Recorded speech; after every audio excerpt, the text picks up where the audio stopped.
Hello दोस्तों, मैं जयकांत सैनी स्वागत करता हूं आपके अपने चैनल बात आईक्यू में। तो हम डिस्कस करें राजस्थान पत्रिका न्यूज़पेपर जयपुर एडिशन 8 जून। वीडियो के संबंध में कोई क्वेरी डाउट्स हो तो आप मुझे कमेंट बॉक्स में लिख सकते हैं या मुझे टेलीग्राम पर भी ज्वाइन कर सकते हैं। तो बिना किसी देरी के शुरू करते हैं आज का डिस्कशन। पेज नंबर पे न्यूज़ है। ये कल जो डिसीजन लिया गया था, जो महापौर हैं ग्रेटर जयपुर की, तो उनको निलंबित कर दिया गया था। लेकिन एक और बदलाव यहाँ पे क्या किया गया कि सरकार के द्वारा एक मास्टर स्ट्रोक यहाँ पे खेला गया है। उनके द्वारा क्या किया कि भाजपा की शीला धाबाई को यहाँ पर कार्यवाहक मेयर यहाँ पे बनाया गया है अभी। यानी कि एक्टिंग, आपने वर्ड सुना होगा, एक्टिंग जज, एक्टिंग सीजीआई, इस प्रकार से इंग्लिश में इसको बोलते हैं एक्टिंग। तो कार्यवाहक मेयर शीला धाबाई जी को बना दिया गया है। ये भी गुर्जर समुदाय से आती है, तो कहीं ना कहीं पॉलिटिकली बैलेंस करने का काम किया गया है, लेकिन वो इतना ज़रूरी नहीं है आपके लिए।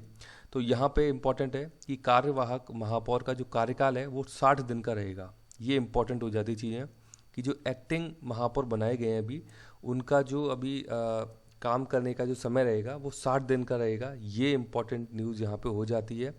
अब इस दौरान जो इनसे पहले यहाँ पे इनको निलंबित किया गया है, मेयर जो थी, उनके ऊपर अब न्यायिक जांच या जो भी तरीका रहेगा वो उसके ऊपर चलाया जाएगा और उसके बाद देखते हैं क्या चीज़ें इसमें और निकल करके आती हैं।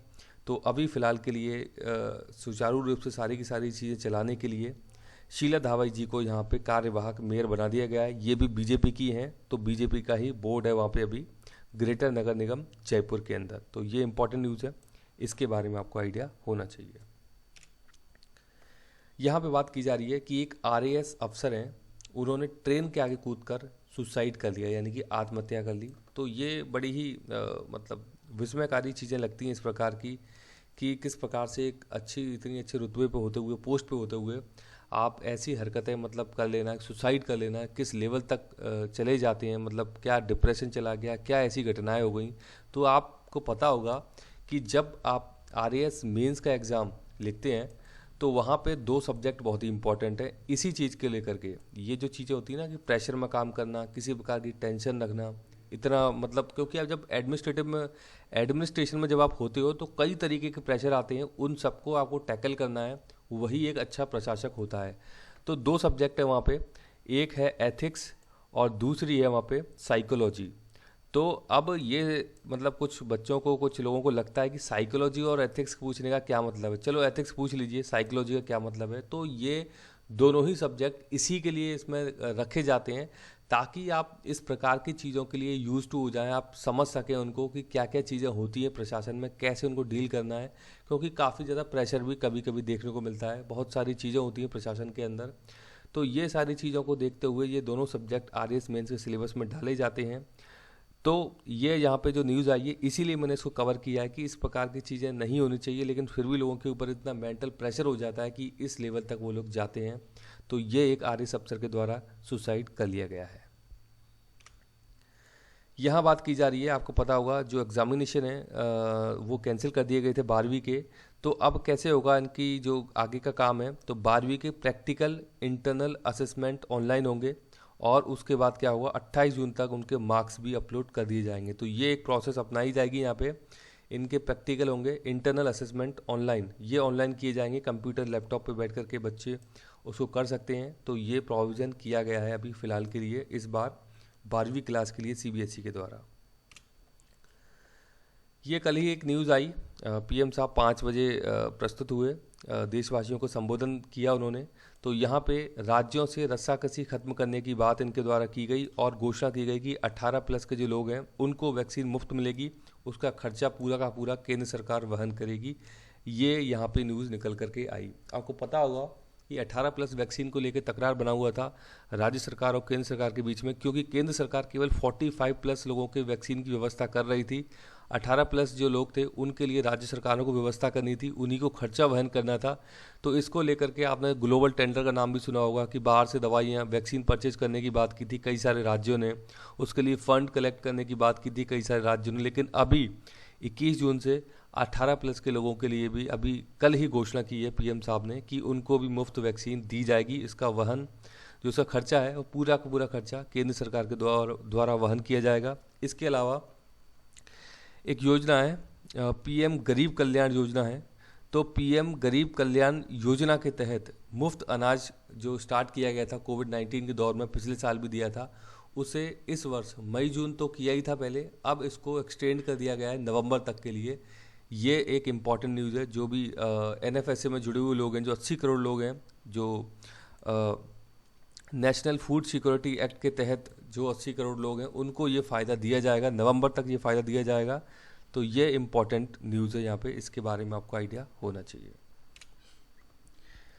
ये पेज नंबर 6 पे एक एडिटोरियल है। यहाँ बात की जा रही है समुद्र में चीन को घेरने की भारत की रणनीति, यानी कि भारत एक स्ट्रेटेजी अपनी बना रहा है कि किस प्रकार से टैकल किया जाए समुद्री एरिया जो है चीन को, वहाँ पे कैसे टैकल किया जाए, क्योंकि बहुत ज़्यादा एक्टिविटीज़ कर रहा है, बहुत ज़्यादा गलत हरकतें चीन के द्वारा देखने को मिल रही हैं समुद्री एरिया के अंदर, हिंद महासागर के अंदर। तो 6 अत्याधुनिक परमाणु पनडुब्बियों के निर्माण का फैसला लिया है। ये भारत के द्वारा किया गया है। 43,000 करोड़ का बड़ा प्रोजेक्ट है ये। तो ये जरूर याद रखिएगा इस प्रोजेक्ट का नाम क्या है। तो प्रोजेक्ट है प्रोजेक्ट 75, यानी कि प्रोजेक्ट 75। इसके तहत 43,000 करोड़ रुपये लगा करके ये पनडुब्बियों को निर्माण किया जाएगा। तो ये पूरा का पूरा एडिटोरियल है। इसके संबंध में कुछ इंपॉर्टेंट चीज़ें हम देख लेते हैं अब कि क्या क्या रहेंगी वो। तो सबसे इम्पॉर्टेंट है यहाँ पे क्वेड। तो ये जो चाइना की जो एक्टिविटीज़ चल रही हैं, पूरी की पूरी जो टेरिटरी है हमारी, लैंड एरिया है प्लस जो सी एरिया है, वहाँ पे दोनों ही जगह गलत हरकतें करता रहता है चाइना। तो उसको डील करने के लिए क्वेड बनाया गया। क्वेड में भारत, जापान, ऑस्ट्रेलिया और यूएसए 4 बड़े देश शामिल हैं क्वेड के अंदर। इसका फुल फॉर्म जरूर याद रखिएगा। इसको बोलते हैं क्वाड्रिलेटरल सिक्योरिटी डायलॉग, यानी कि सुरक्षा को लेकर यहाँ पे बात की जाती है। सिक्योरिटी इसके अंदर शब्द आ गया, क्वाड्रिलेटरल सिक्योरिटी डायलॉग। ये एक इनफॉर्मल स्ट्रेटेजिक डिस्कशन फोरम है, यानी कि ये फॉर्मल कोई फोरम नहीं है, यानी कि औपचारिक कोई ऐसा मंच नहीं है ये। यहाँ पे अनौपचारिक तरीके से बातें होती हैं कि सिक्योरिटी को कैसे टैकल किया जाए। ये चारों देश यहाँ पे मिलते हैं, बातें करते हैं यहाँ पे, और उसके लिए एक योजना भी कुछ बनाते हैं ये अपनी आगे के लिए। तो ये सारी की सारी चीज़ें चलती हैं। तो उसी क्रम में अब भारत ने अपने लेवल पे क्या जो चाइना की एक्टिविटीज़ है उसको स्पेशली टैकल करने के लिए भारत ने यहाँ पे प्रोजेक्ट 75 के तहत ये जो पनडुब्बी हैं उनको डेवलप करने का काम किया है, प्रोजेक्ट 75 के तहत। ठीक है ना, ये जरूर याद रखिएगा, प्रोजेक्ट 75 इंपॉर्टेंट प्रोजेक्ट है ये। तो यहाँ पे अब पनडुब्बियों की बात की जा रही है, और ये जो खास 6 पनडुब्बी बनाई जा रही हैं भारत के द्वारा, उसमें एक टेक्नोलॉजी की बात की गई है इसमें, तो उसको हम देख लेते हैं। तो बताया गया है कि सबमरीन्स जो हैं वो एसेंशियली 2 तरीके की होती हैं, यानी कि मुख्यतः हम बोल सकते हैं कि सबमरीन्स जो हैं वो 2 प्रकार की हैं, कन्वेंशनल और न्यूक्लियर सबमरीन्स। तो कन्वेंशनल यानी कि जो सबमरीन होती हैं वो किस प्रकार की होती हैं। तो कन्वेंशनल जो सबमरीन है इनमें डीजल इलेक्ट्रिक इंजन का यूज़ होता है। क्या होता है? डीजल इलेक्ट्रिक इंजन का यूज होता है। अब आपको पता है सबमरीन पानी के अंदर जाती है, फिर पानी के ऊपर आती हुई आपने देखी होगी पनडुब्बी जिसे हम बोलते हैं। तो यहाँ पे आप देखिए इसमें डीजल इलेक्ट्रिक इंजन यूज हो रहा है कन्वेंशनल जो पनडुब्बियाँ है उसमें। अब क्या है, इसको ज़रूरत होती है सरफेस की, यानी कि इसको सरफेस पे आना होता है, डेली आना होता है to get atmospheric oxygen for fuel combustion. यानी कि ये जो कन्वेंशनल पनडुब्बियाँ हैं इनको सतह पर डेली आना होता है, किसके लिए? जो फ्यूल है उसको जलाने के लिए एटमॉस्फेरिक ऑक्सीजन चाहिए होती है उसे। यानी कि पनडुब्बी में जो डीजल इंजन लगा हुआ है वहाँ पे फ्यूल को कंबशन करना है, यानी कि फ्यूल जलाना है, तभी तो पावर मिलेगी। तो उस फ्यूल को जलाने के लिए इसको सरफेस पे आना होता है ऑक्सीजन लेने के लिए, एटमॉस्फेयर से ऑक्सीजन लेने के लिए। ये इसका मैकेनिज्म है कन्वेंशनल पनडुब्बी का। लेकिन न्यूक्लियर पनडुब्बी की यदि हम बात करें, यानी कि जो एडवांस तरीके की पनडुब्बी है, तो उसमें यदि हम बात कर सकते हैं तो यहाँ पे एक टेक्नोलॉजी की बात की गई है, air independent propulsion, AIP short में से बोलते हैं। ये इंपॉर्टेंट टेक्नोलॉजी है। एयर इंडिपेंडेंट प्रोपल्शन टेक्नोलॉजी क्या कहती है? ये जो सबमरीन है इसको ऑक्सीजन केवल एक बार लेने की ज़रूरत पड़ती है, 1 सप्ताह में, वो भी आप समझ सकते हैं। यानी कि ये यदि हम सप्ताह की बात करें तो 7 दिन है, तो 6 दिन तो ये पूरी की पूरी पानी के अंदर ही रहेगी, बाहर बिल्कुल भी नहीं आएगी। और जबकि ये जो पनडुब्बी थी इसको डेली बाहर आना पड़ रहा था, किसके लिए? एटमॉस्फेरिक ऑक्सीजन को लेने के लिए। ये पर्यावरण में जो ऑक्सीजन होती है उसको लेने के लिए डेली बाहर आ रही है, लेकिन ये 6 के 6 दिन छुप कर रह सकती है पानी के अंदर। तो ये इसकी एक प्रकार से आप स्टील्थ टेक्नोलॉजी भी इसकी हो जाएगी, छुप कर जो कि रह रही है पानी के अंदर। और फिर वो एक बता रहे हैं कि 7वें दिन यानी कि वंस अ वीक, यानी कि एक बार सप्ताह में जरूर ऊपर आएगी वो इस प्रकार की ऑक्सीजन लेने के लिए।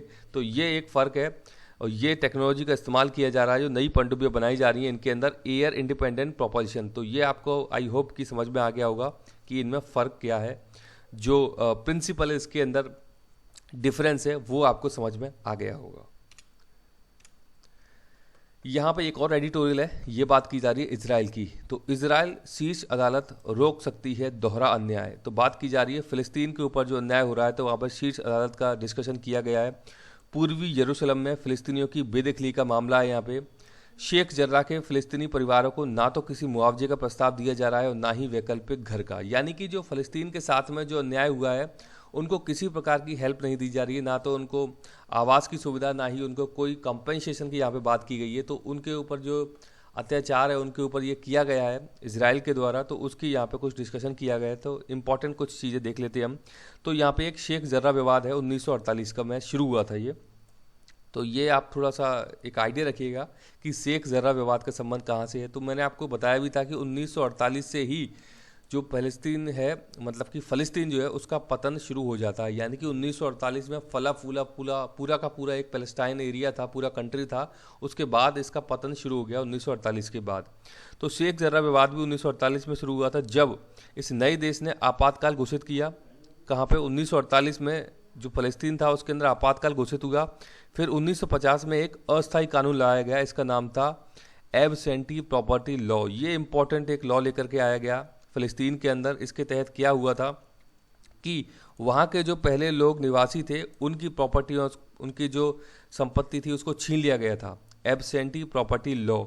इस कानून के तहत क्या हुआ, फ़िलिस्तीनियों की संपत्तियाँ हथिया ली गईं जो युद्ध के दौरान दुश्मन देश जॉर्डन और लेबनान में भाग लेने की गए थे। यानी कि जो फ़लस्तीन के लोग हैं तो वो लेबनान और जॉर्डन के अंदर गए थे। तब जब आप फ़लस्तीन या इजराइल वाला एरिया देखेंगे तो वहाँ पे आपको जॉर्डन और लेबनान दोनों ही पास में ये कंट्री नज़र आएंगी। तो ये जो फ़लस्तीन के लोग हैं वहाँ पे युद्ध में भाग लेने के लिए चले गए और यहाँ पे ये एक्ट लाया गया, एब्सेंटी प्रॉपर्टी लॉ। तो इस लॉ के तहत उन लोगों की प्रॉपर्टीज़ को हथिया लिया गया इजराइलीज के द्वारा। तो ये अत्याचार हुआ बहुत बड़ा उनके ऊपर। किसी शांति समझौते पर पहुंचने तक की अवधि के लिए उन्हें इजरायली यहूदियों को बांट दिया गया और इजराइल के यहूदी थे उन संपत्तियों को उनमें डिस्ट्रीब्यूट कर दिया गया। परंतु यह कानून किताबों के पन्नों में ही दबकर रह गया और किसी भी फ़लस्तीन को आज तक वह संपत्ति वापस नहीं मिली। मतलब आप समझ सकते हैं कि ये जो संपत्ति उनकी ली गई थी अस्थायी कानून के तहत, वो आज तक उनको वापस नहीं मिली, ना ही कोई प्रोविज़न उनके लिए निकल करके आया। तो इस प्रकार का उनके ऊपर अत्याचार किया गया।